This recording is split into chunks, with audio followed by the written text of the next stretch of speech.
News at 10. You've probably seen those yellow boxes with Planet Aid written on the side, asking for your clothing to help out the poor. But tonight, questions about how much of your help is actually reaching those in need.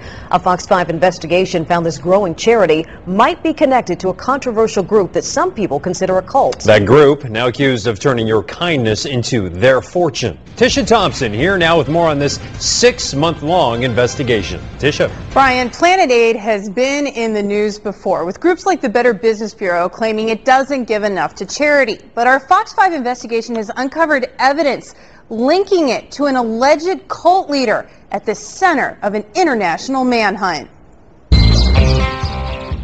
It's the ultimate rags to riches story.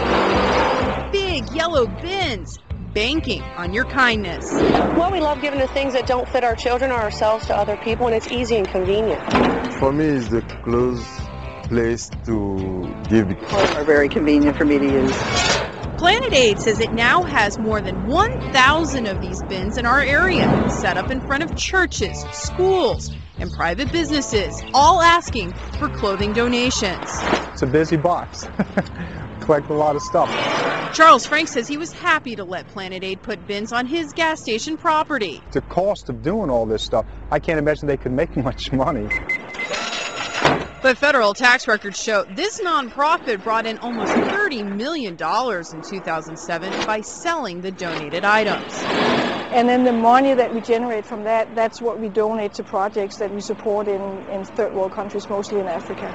In 2005, Planet Aid's president told Fox 5 it gives millions away to these different charities. But when we took a close look at its most recent tax records, we noticed many of the charities have the same address, like these in South Africa. But the South African embassy tells us these groups are not registered charities. Our investigation found all of the charities listed in Planet Aid's most recent tax returns are controlled by the same parent organization, a group called International Humana People to People Movement, who, according to its own website, also controls Planet Aid. Well, frankly, it makes my blood boil to think that the public is being hoodwinked in this way. British journalist Mike Durham spoke to us via Skype from London. He's investigated Planet Aid and Humana for the last decade, even creating a watchdog group devoted to them. I would definitely characterize it as a form of what is called transnational organized crime. He says the British, French, and Belgians shut down Humana-controlled groups after officials found money was not being used for charity. Instead, European investigators say the money paid for multi-million-dollar homes, a yacht, and offshore bank accounts, controlled by this man from Denmark, Amdi Petersen, who some consider a cult leader. Amdi Petersen began as a really kind of a 1970s idealist. He created what he considered to be a charity to help the third world, to help people. But over a period of time, it evolved into this labyrinth of corporations and charities that many call a cult.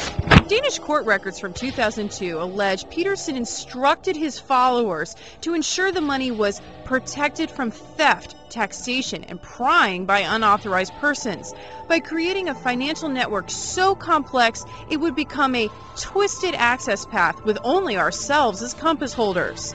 Danish authorities say he controls as much as $850 million. Amdi Petersen has control with a small group of leaders at the top, and they control everything. All of the charities, all of the people, and all of the cash flow.